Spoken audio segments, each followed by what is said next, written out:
Have you ever noticed how the loudest man in the room often says the least meaningful things? He speaks with pride, with certainty, with force. But if you really listen, you'll hear fear hidden in every word. He isn't stupid because he lacks intelligence. He's stupid because he's stopped growing. His favorite lines? They aren't just bad habits. They're shields. Shields to protect his ego, his laziness, and his fear of becoming someone better. And the more he repeats them, the more he stays exactly the same. It's like a man standing in front of a locked door, kicking it again and again, convinced the key is broken. But the truth is, he never bothered to learn how it works. Or think of a bird who refuses to fly because it once fell, mocking the sky, calling it useless while secretly longing to rise. That's the tragedy of the stubborn mind. It chooses comfort over growth, noise over understanding. Because while he's busy sounding certain, you have a choice: argue with his ignorance or rise above it. And when you choose wisdom, that's when the silence gets loud. When you stop engaging with foolishness, the world starts noticing the difference.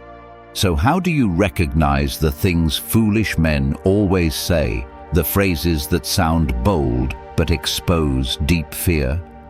Stay with me till the end, because the last one, it's the most dangerous lie of all. Let's begin. But before we dive in, pay attention to this story, which will help you better understand the wisdom in this material. The story of Travis. Travis talked a lot about everything, about people, politics, business, even relationships he'd never experienced. His voice filled the room before his presence did. He had a phrase for every situation. It's just common sense. Real men don't do that. I've seen it all. Or the classic, that's just how women are. He wasn't just speaking, he was performing, but only to the mirror of his own ego. People laughed politely around him, but deep down, everyone knew. Travis wasn't wise, he was loud. He didn't grow, he just repeated. He wasn't curious, he was convinced. And whenever someone tried to correct him, he'd lean back smugly and say, "You'll understand one day," as if ignorance was a badge of maturity. One evening, his niece Chloe, an Ivy League graduate and quiet observer, invited him to dinner. Midway through a half-baked rant about how emotions make you weak, Chloe interrupted, "You sound like a parrot." Travis chuckled. "What do you mean?" She stood up, walked to the living room, and pointed to her father's old birdcage. Inside was nothing but silence and feathers. That parrot used to say all the right words, could quote Shakespeare, curse in 3 languages, and even mimic Dad's laugh. Travis shrugged. "Smart bird." Chloe turned slowly. "No, it never knew what it was saying. It just copied the sounds it heard, never asked, never questioned, never grew. You praised it, but it died in a cage." Travis blinked. Chloe walked back to the table. "A stupid man isn't one who doesn't know. He's one who repeats without understanding, who mocks what he's never tried, who hides behind phrases instead of facing truth." That night, Travis didn't sleep well. Every phrase he once wore like armor now felt hollow. "That's just how life is. It won't work for me." I already knew that. He finally realized those weren't thoughts. They were excuses, crutches for a mind that stopped walking years ago. Because in the end, a stupid man doesn't sound foolish because of what he says, but because he keeps saying it, hoping the world won't notice he never lived beyond those words. And no matter how loud a parrot speaks, it never flies. Before we begin with the first lesson, if you find these videos helpful, I encourage you to subscribe and turn on notifications to stay updated on the latest content. Let's begin. Number 1. That's just the way I am. Let's talk about one of the most damaging phrases a man can say to himself and to others. That's just the way I am. On the surface, it sounds like self-awareness, like someone who's come to terms with their flaws. But if you look closer, it's not honesty, it's avoidance. It's a defensive wall built to protect the ego from change. When a man constantly repeats this phrase, what he's really saying is, I refuse to evolve. I'm more committed to my comfort than my growth. And that's not strength, that's stagnation. Here's the truth. This isn't self-awareness, it's a refusal to grow. A stupid man hides behind a fixed identity because it gives him an excuse to stay reactive, an excuse to keep hurting people, an excuse to never learn emotional control or improve how he communicates or take accountability for his actions. He doesn't want feedback. He doesn't want responsibility. He wants to be left alone with his bad habits and be applauded for calling them just who I am. This is where Stoic wisdom comes in. Epictetus said it best, "No man is free who is not master of himself." A man who hides behind his flaws instead of confronting them is a slave to them. He is not in control. His impulses are. His past is. His ego is. And that's what separates a wise man from a foolish one. The wise man confronts his patterns and works on himself daily, while the foolish man declares his broken behavior as part of his personality and refuses to change. Let me share a story. A man I once knew, let's call him Eric, was known for his temper. Every time he lashed out, hurt someone, or made a scene, he'd say the same thing. That's just how I've always been. It became his catchphrase.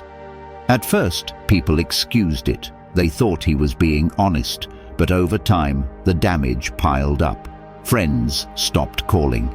Relationships ended. He lost job opportunities, not because he wasn't talented, but because he refused to change. One day, someone finally said it to his face.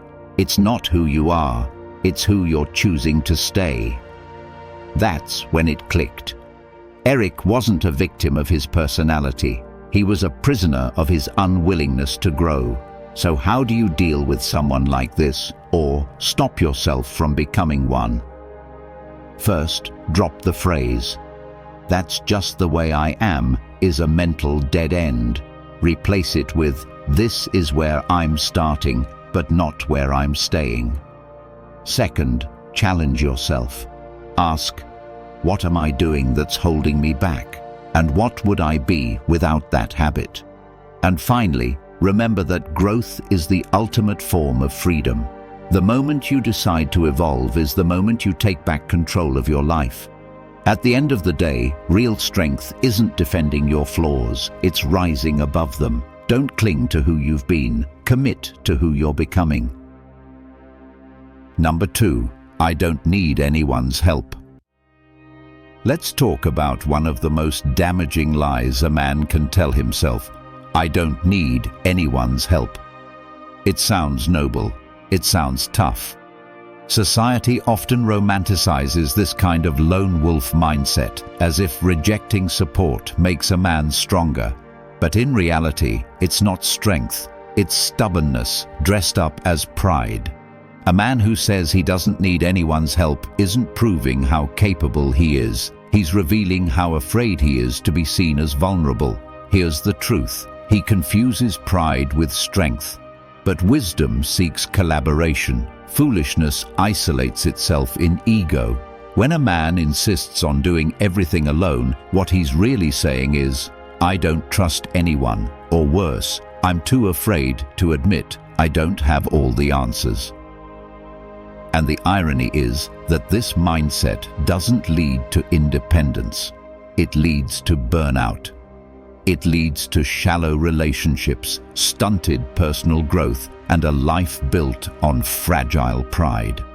Because no matter how skilled or talented you are, you will eventually hit a wall that only someone else can help you climb over. This is where Stoic wisdom steps in. Seneca once wrote, "The wise man learns more from the humble than the arrogant ever teach." In other words, the smartest man in the room isn't the one who talks the most or claims to know it all. It's the one who's willing to listen, to learn, to ask for guidance. Real wisdom understands that we're all students. No one outgrows the need for support, and a man who believes he does has already limited himself. Let me share a story. A man I once knew, let's call him Thomas, was the kind of guy who prided himself on doing everything solo. He'd refuse help even when he was clearly overwhelmed. If someone offered assistance, he'd brush it off with, "I've got it." At work, he avoided delegating. In relationships, he never opened up. And slowly, people stopped offering. Not out of spite, but because he made it clear he didn't want connection. Over time, Thomas became isolated. He wasn't respected for his independence. He was pitied for his loneliness. It wasn't until a major setback knocked him flat that he finally reached out and realized just how much he'd missed by keeping people out. So how do you avoid falling into this trap? First, stop seeing help as weakness. It takes far more strength to admit you need guidance than to pretend you don't. Second, recognize that collaboration multiplies wisdom. The people around you aren't there to carry you, they're there to sharpen you. And finally, drop the ego. It's not your enemy, but if you let it lead, it will rob you of growth. At the end of the day, a man who refuses help isn't proving his strength, he's proving his fear. And no one becomes wise by isolating themselves in pride. You rise higher when you rise together. If you've watched the video this far, don't forget to leave a comment with a "thank God" and give it a like if you enjoyed the content. Your support means a lot and motivates me to keep creating more interesting videos. I hope you find inspiration in them and that we continue learning together. Thank you for your support. Number 3, I already know that. Let's talk about a phrase that kills more potential than failure ever could. I already know that. On the surface, it sounds confident, maybe even knowledgeable, but dig deeper and you'll find it's not confidence, it's intellectual laziness. A man who constantly says, "I already know that," isn't displaying intelligence. He's building a wall around his ego. Instead of leaning in to learn more, he shuts the door on growth. And that's what makes this phrase so dangerous. It protects the illusion of wisdom while guaranteeing the absence of it. Here's the truth. This phrase closes the door to growth. A stupid man prefers the illusion of knowledge over the discomfort of learning.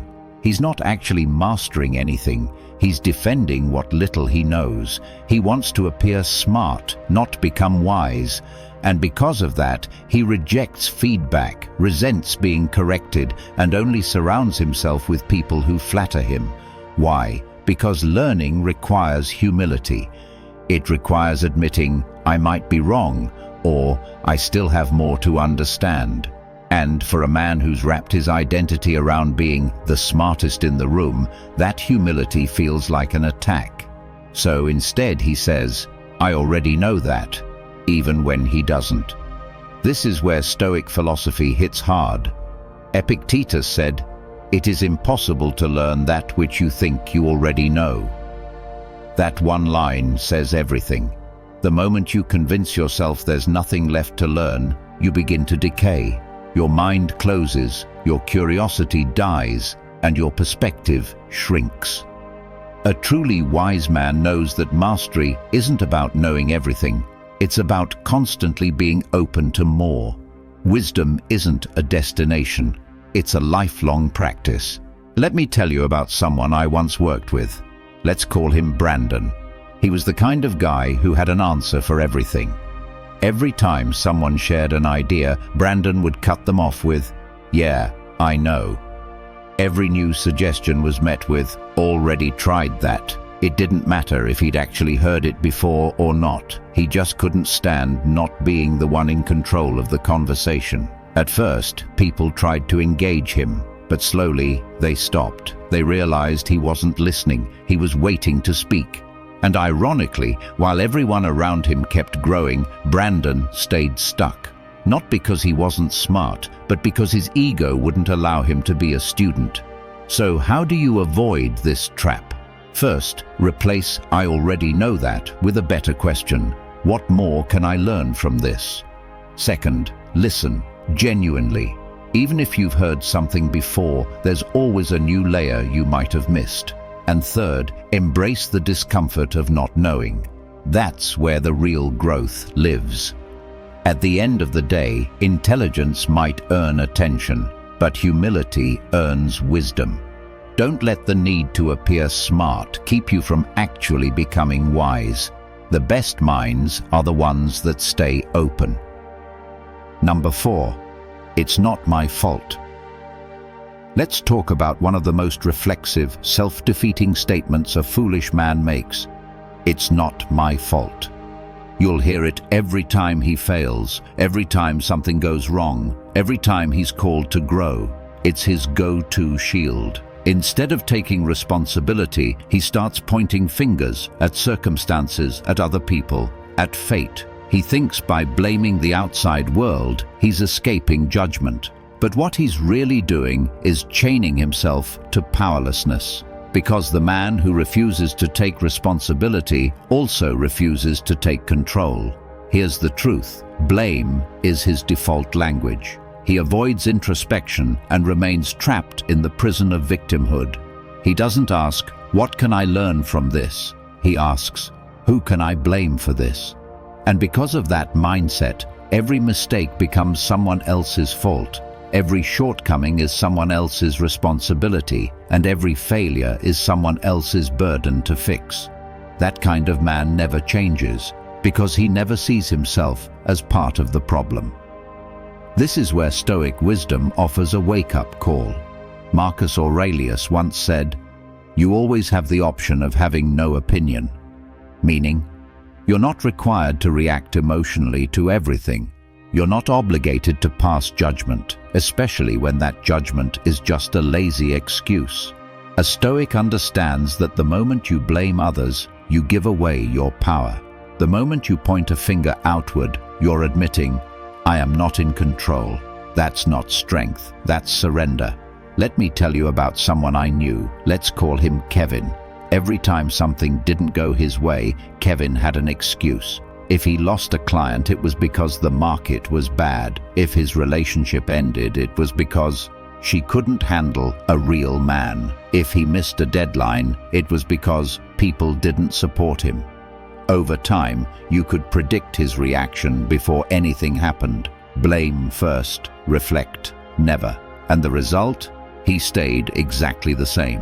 He kept repeating the same patterns, facing the same consequences, because he never once paused to ask, "What did I do wrong?"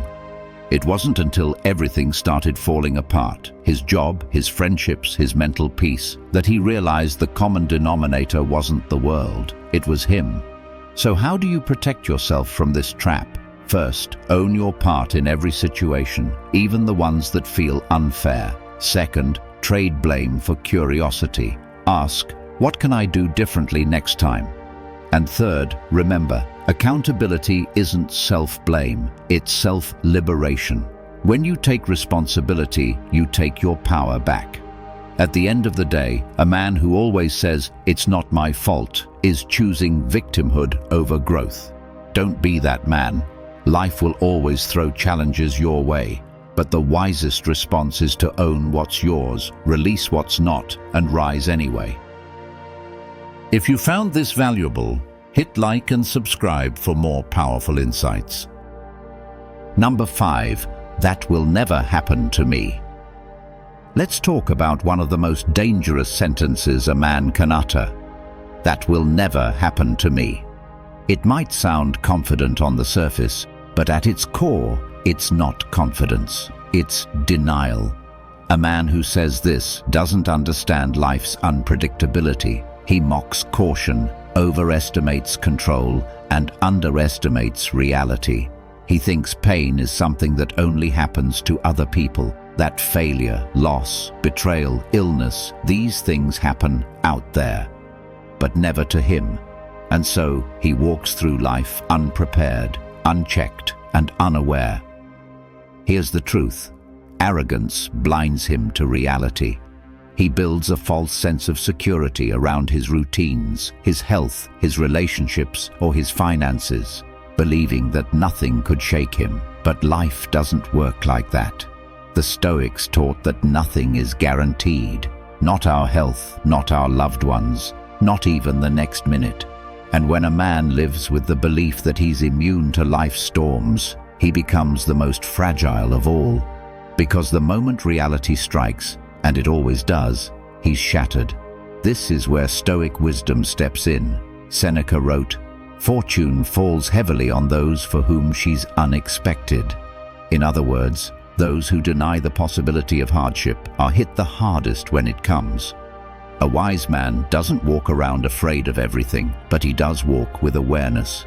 He prepares himself mentally, emotionally, and spiritually, not because he's pessimistic, but because he's grounded in truth. Life is uncertain, and the sooner you accept that, the more resilient you become.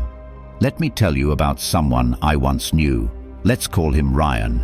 He was the guy who laughed at insurance, dismissed the idea of saving, ignored health warnings, and rolled his eyes at emotional vulnerability. "That stuff doesn't happen to people like me," he'd say. Until it did. A sudden layoff, a medical scare, a breakup he didn't see coming. And just like that, the illusion collapsed. What hurt the most wasn't the events themselves, it was how unprepared he was to face them. Because for years he'd been telling himself a lie, that he was untouchable. And life has a way of humbling those who forget they're human. So how do you avoid becoming that kind of man? First, stop mocking caution. Wisdom is not weakness. Second, prepare for the storm, not because you expect it, but because you respect reality. And third, stay humble. No one is above hardship. And the more aware you are of life's fragility, the more deeply you'll appreciate what you have. At the end of the day, "That will never happen to me" isn't strength, it's delusion. Don't build your mindset on invincibility. Build it on awareness. Life is unpredictable, and the wise man prepares, not out of fear, but out of strength. Number 6, I'll do it later. Let's talk about a phrase that sounds harmless but slowly erodes a man's potential. I'll do it later. On the surface, it looks like planning, but it's not. It's hesitation disguised as thoughtfulness. A man who repeats this line isn't prioritizing, he's postponing. He mistakes delay for strategy. He convinces himself that the timing just isn't right, that he's waiting for the perfect moment. But deep down, it's not timing that's the issue, it's fear, laziness, or avoidance. And every time he says, "I'll do it later," he gives himself permission to stay exactly where he is. Here's the truth. He mistakes delay for strategy. But procrastination is not planning, it's permission to stay weak. It's one of the most destructive habits a man can fall into. Because unlike failure, procrastination doesn't make noise. It doesn't scream, it whispers. And before you know it, days turn to weeks, weeks to years, and all the goals, the changes, the growth he claimed he wanted, gone. Not because life got in the way, but because he kept pushing it later. This is where Stoic wisdom slices through the illusion. Seneca wrote, "While we delay, life speeds by." That line is brutal in its honesty. The Stoics didn't sugarcoat reality. They knew that time is the only thing we truly own, and every time you delay, you're giving away the most precious thing you have. A wise man understands this. He doesn't wait for the mood to strike. He doesn't postpone until the stars align. He acts because he knows that action is the foundation of transformation. Let me share a story. A guy I used to know, let's call him Eric, was always full of plans. He talked about starting his own business, getting in shape, fixing old friendships. But whenever someone asked him when, his answer was always the same: soon, just not right now. He'd scroll through videos about motivation, read books on habits, even make vision boards, but never moved. Years passed and nothing changed, not because Eric lacked ideas, but because he lived in the comfort of delay. And when he finally looked back, he realized something terrifying. The version of himself he kept promising to become never showed up. So how do you avoid becoming like Eric? First, kill the phrase. Don't say later unless you've scheduled it. Second, shrink the task. Start small, but start now. And third, remember, doing it imperfectly today is always better than perfectly someday. At the end of the day, "I'll do it later" is the anthem of regret.